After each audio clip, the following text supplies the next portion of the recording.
गुन्हाट गावच्या गावकऱ्यांनी आरोपी दत्ता गाडेला पकडण्यासाठी पोलिसांना मोठी मदत केली। ग्रामस्थांच्या मदतीने पुणे शहर पोलिसांनी आरोपीच्या मुसक्या आवळलेल्या आहेत।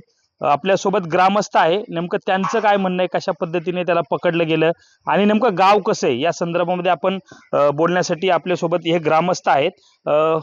काय सांगाल, कशा पद्धतीचं गाव आहे, नेमका जी काय घटना घडली आहे यानंतर हे गाव कसं आहे?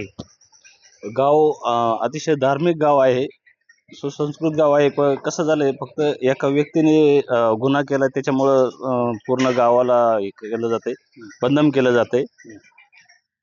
गावाने आरोपीला पकडण्यासाठी पोलिसांना बरंचसं म्हणजे मदत केली।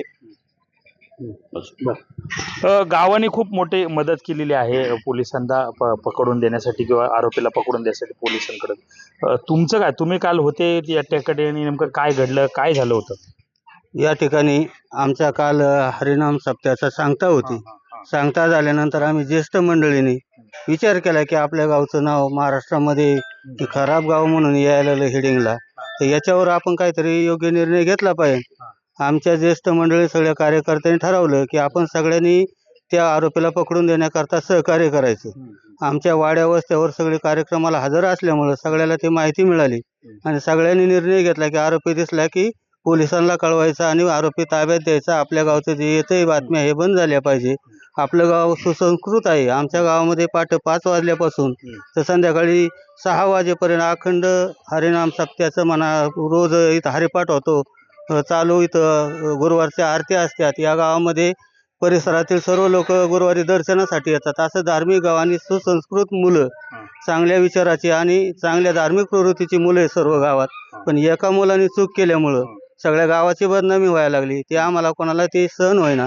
म्हणून आम्ही निर्णय घेऊन त्या आरोपीला पकडण्याचा निश्चय केला आणि सर्वांनी त्या ऊसामध्ये सापळा रचून मुलं सगळी ऊसाने घुसली। रात्र पोरं जागी राहिली। सगळ्या वस्त्यावाल्यांनी निर्णय घेतला की आपल्या वस्तीका आला की आपण कळवायचं। मग रात्री तशाच प्रकारे ते एका वस्तीकडे गेला, त्या ठिकाणी लगेच फोन करून त्या आरोपीला कॅच करून देण्यात आमच्या सर्व ग्रामस्थांनी आणि आमच्या तरुण मंडळींनी सहकार्य केलं। म्हणून आरोपीला जर ठरवलं असतं गावाने मदत करायची तर अजूनही कित्येक दिवस ते आरोपी इथं अन्न पाणी घेऊन जगू शकत होता ऊसाच्या शेतात। पण निर्णय झाल्यामुळं पाणी प्यायला सुद्धा कोणी देईना आणि दिलं तरी लगेच पोलिसांना कळवून ताब्यात देण्याची प्रक्रिया गावाने केली आणि आरोपीला पकडून देण्यात मोठं सहकार्य केलं। याच्यामुळं आमच्या गावचं जे नाव असं म्हणजे गुन्हाटचा म्हणून झालं। आमची विनंती आहे की परत मीडियाने, गुन्हाट गाव हे चांगलं गाव आहे, सुसंस्कृत गाव आहे, गावाने सहकार्य केल्यामुळे आरोपी ताब्यात मिळाला। गावाने ठरवलं असतं तर आरोपीला मदत केली असती तर आरोपी ताब्यात येऊ शकत नव्हता। एवढीच आमची अपेक्षा आहे तुमच्या याच्यामधून। काल तुम्ही देखील काल त्या पथकामध्ये होता, तुम्ही काम करत होता, नेमका अडचणी येत होत्या, तुम्ही पोलिसांना कशा प्रकारे मदत केली? नाही, आम्ही पोलिसांना चांगल्या प्रकारे मदत केली। या ठिकाणी बिबट्याचा खूप वावर आहे आमच्या भागात। या ठिकाणी खूप वेळा सांगूनही या ठिकाणी पिंजरे काय लावण्यात आलेले नाही। त्यांना बिबट्याची फार भीती असल्यामुळे ग्रामस्थांनी त्यांना आणि वननीती जी गावातली मुलं आहेत त्यांनी खूप चांगल्या प्रकारे अशी मदत करून आरोपीला दिवसभर सापडण्यासाठी खूप मदत केली। ऊसात शिरून आतमध्ये खूप मोठ्या ऊसात जाऊन त्यांनी खूप चांगल्या प्रकारे अशी मदत केली। साधारण किती वाजता हे सगळा प्रकार रात्री घडला? आरोपीला किती वाजता आणि कसं पकडलं गेलं? रात्री आरोपी काय वाटतं 1:30 वाजता काहीतरी सापडलेला आहे। कुठं ग्रामस्थांच्या इथं कुठंतरी एक पाणी प्यायला आलेला होता, त्या ठिकाणी त्यांनी सांगून काहीतरी पकडण्यात आलं। तुम्ही काल शोध मोहिमेमध्ये होता, नेमकं कसं पकडलं आरोपीला, कसं पकडलं, तो कसा पोलिसांच्या ताब्यात आला, नेमकं काय घडलं होतं रात्रीच्या दरम्यान? रात्री साधारणतः 11 वाजता आरोपी एका ठिकाणी पाणी पिण्यासाठी गेला एका घरी। तर तिथंच त्याने पश्चाताप व्यक्त केला की मला खूप पश्चाताप होतोय की ही चूक मी नव्हती करायला पाहिजे, पण झाली माझ्याकडून चूक, माझ्या मुलांकडे लक्ष द्या, असं त्या कुटुंबियाला तो बोलला। त्याच्यानंतर तो पाणी घेऊन तिथनं गेल्यानंतर त्यांना वाटलं आता आपल्याकडे आला होता, म्हटल्यानंतर पोलिसांना कळवलं पाहिजे। त्यांनी पण पोलिसांना माहिती दिली। माहिती दिल्यानंतर एक 5च मिनिटात पोलीस तिथं आले आणि त्याला कॅप्चर केलं। गाव नेमकं कसं आहे, कशा पद्धतीने गावची रचना आहे आणि या सगळ्यामध्ये आता जे शिक्का पडलेला आहे तो कशा स्वरूपाचा आता हे सगळं निघून जाईल? एक तर गाव पहिलंच धार्मिक आहे। या गावामध्ये सकाळी 5 वाजल्यापासून संध्याकाळी 7 वाजेपर्यंत सकाळी आरती, 5 वाजता हरिपाठ, परत संध्याकाळी आरती। प्रत्येक दर गुरुवारी 2 ठिकाणी आरती महाप्रसाद असतो. प्रत्येक पौर्णिमेला आरती महाप्रसाद असतो. हे आणि ह्या गावात म्हणजे अख्ख्या महाराष्ट्रातून लोक गुन्हाट म्हणलं की धार्मिक दत्त प्रभूंचं गुन्हाट म्हणून गाजलंय.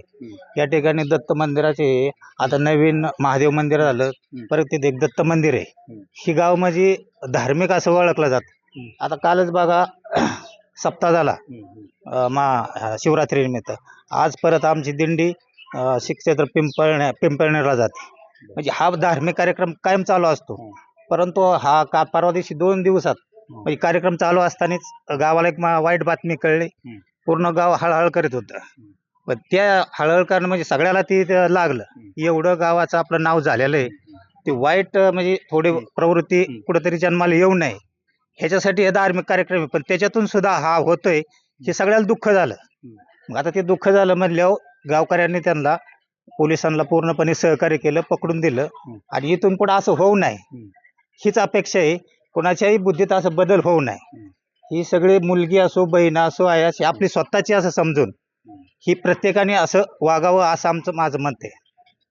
प्रत्येकाने व्यवस्थित वागावं. हे गाव जे आहे ते आध्यात्मिक स्वरूपाचं आहे आणि अचानक अशी जी घटना घडली त्याच्यामुळे संपूर्ण गाव व्यथित झालं होतं. आणि त्यांनी एक ठराव केला की या गावामधला जो काही व्यक्ती ज्याने हे कृत्य केले त्याला पकडून द्यायचं आणि गावावर जे काही संकट आले ते दूर करायचं गावाने ठरवलं. आणि त्या गावकऱ्यांच्याच मदतीने त्या आरोपीला आता पुणे पोलिसांनी पकडलेलं आहे. कॅमेरा पर्सन दीपक सोनसह सुमित सोनोने, न्यूज 18 लोकमत, गुन्हाट, शिरूर.